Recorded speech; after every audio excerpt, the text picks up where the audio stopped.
Analyst. Let's please bring in Luke Gazdic, 147 NHL games with the Oilers and Devils. I don't know if I say best friends with Connor McDavid. Maybe he is. Roommates for sure. We'll bring that up in a second. And a very legit hockey commentator right now. Luke, welcome back to the RP Show, man. How you doing today? Good, Rod. Thanks for having me. It's a pleasure as always. Hey, I love our chats. I'm going to start here. We're going to wind around a few roads. We only got you for about 10 minutes, but Lindy Ruff to Buffalo. Surprised or not? What's your take?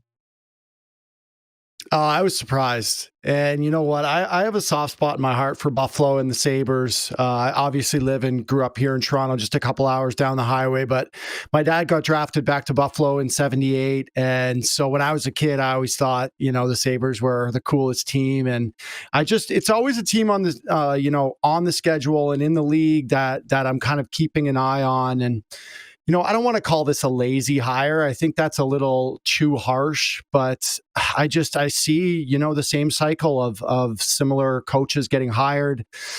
And I just thought they were going to go in a bit of a different direction. It was obvious that they wanted to bring in someone more veteran with some more experience. I originally thought they might go with some youth and someone that's a little more new, but I don't exactly love the hire. I think they really needed to shake it up and maybe, work on the culture there a little bit. Obviously, something needs to change, and I just don't know if this is the change that the Buffalo Sabres needed.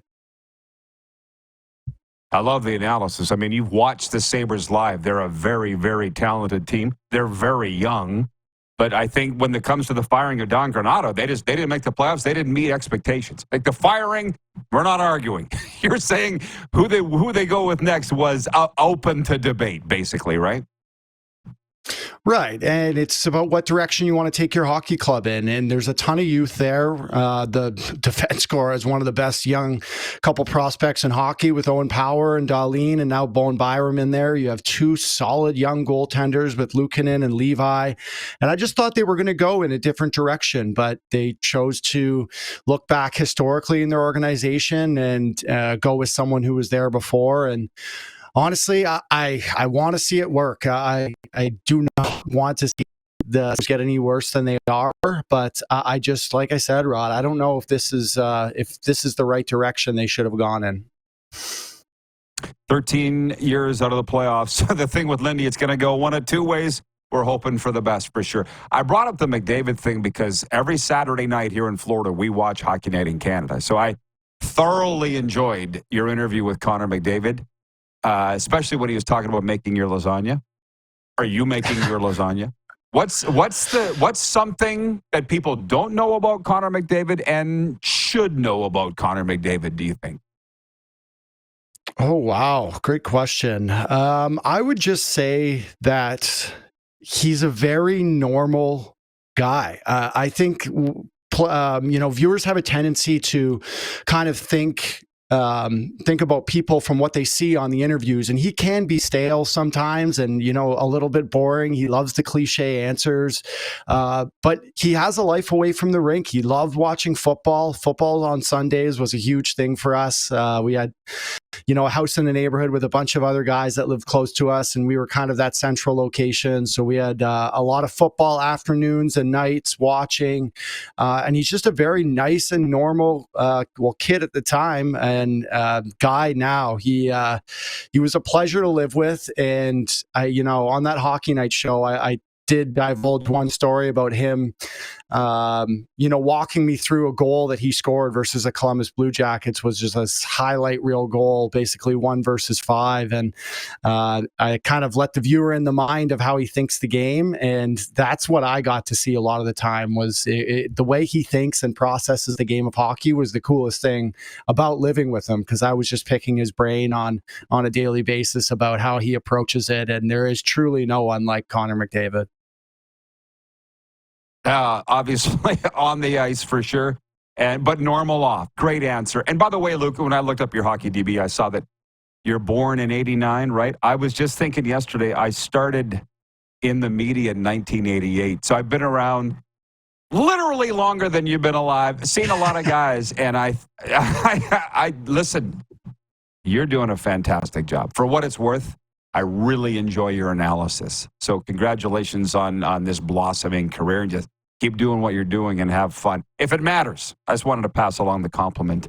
Do you have thoughts, I hope you do, on the Mark Stone situation? Because I've had it up to here with the complaining. Unless you're one of them, are you added to the pile of you think Vegas is cheating, or where are you on that? Well, first and foremost, thank you for the kind words. It has been a crazy year, to say the least. This kind of analyst position that I've been in wasn't even really something I was planning on doing when I finished playing. It was a call that I got from Sportsnet, and it's just grown and evolved since then. And obviously getting the opportunity to do hockey in Canada the other night for Leafs Oilers was special for me. And I really appreciate the kind words. In terms of Vegas, I'm not on the side of complaining and yelling and screaming. It is a little bit outrageous, I will say, that if you have a guy that's capable and healthy to play game 82, he should be able to play game 1. But this is the way the cap system is, and they're not going to change it until the new CBA, because everybody uses it. And everyone will want to use it in the future. GMs don't want to change something that can potentially help them down the road here. I'm not mad at Mark Stone. I'm not mad at the Vegas Golden Knights. If they end up being successful, which they probably will, the way they used it, I'm sure people are going to have their opinions of it. But it's tough to be mad at, because they're not breaking any rules here. I'm with you. But then they go into Dallas and win. Your former organization 4-3 last night. I have Dallas picked to win the Stanley Cup. John Shannon, same. And it's not like one game means they're not going to, but they gave it to the Stars last night. We'll be interested to see how they respond. 100%. I really like Dallas. I think from top to bottom, they have some of the best depth in hockey, especially up front. They have no problem scoring goals. I think they had 8 20 goal scorers this year. The key for them, like many other teams, Rod, is going to be their goaltender. And whether Jake Ottinger can translate some of the back half of the year success into the playoffs. He was a little shaky early.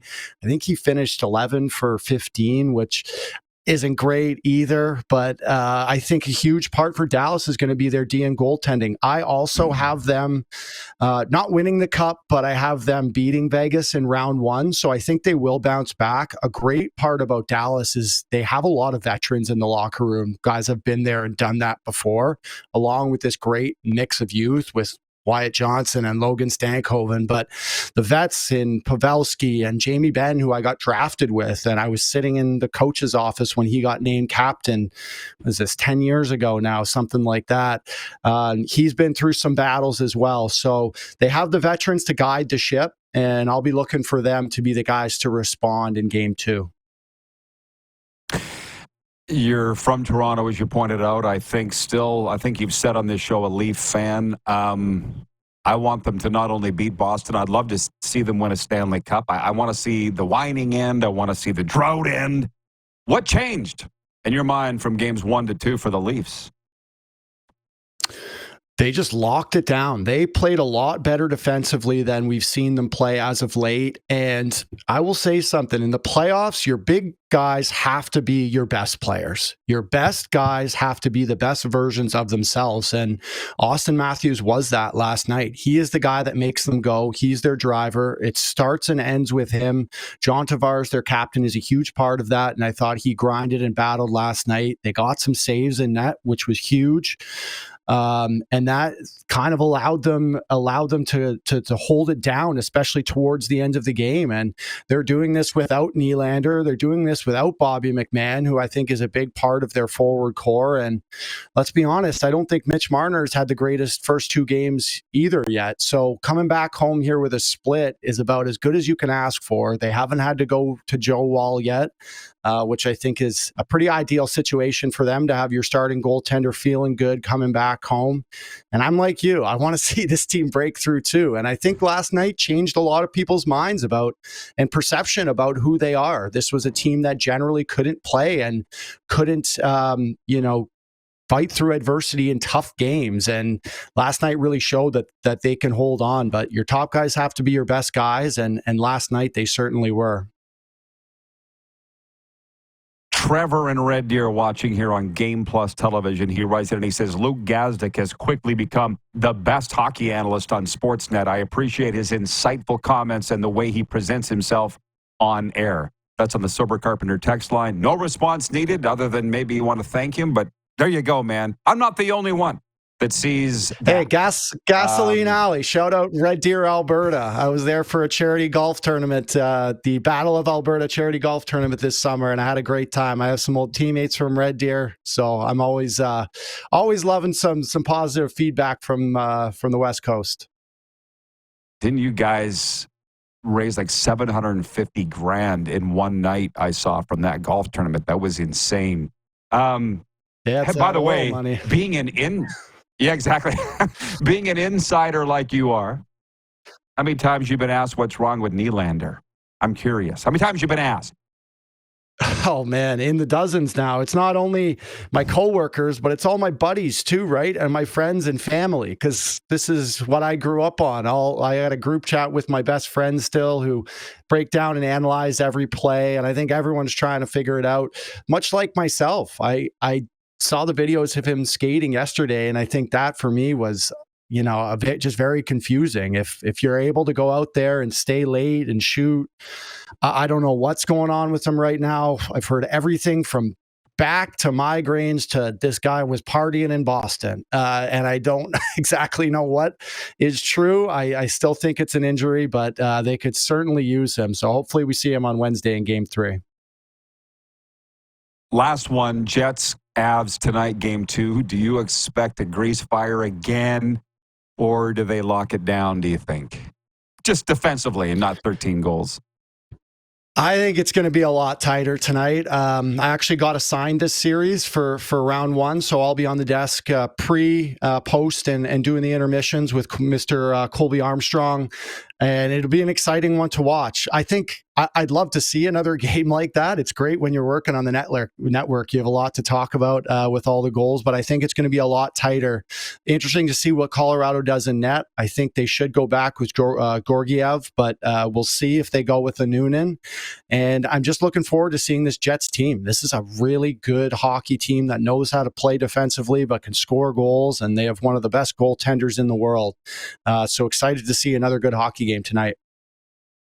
It's going to be fantastic. Luke, break a leg. Keep up the great work, and thanks for the time today. Awesome. Anytime, Rod. Thanks. Thank you. Sportsnet's Luke Gazdic checking in from the Big Smoke with a wonderful hockey update.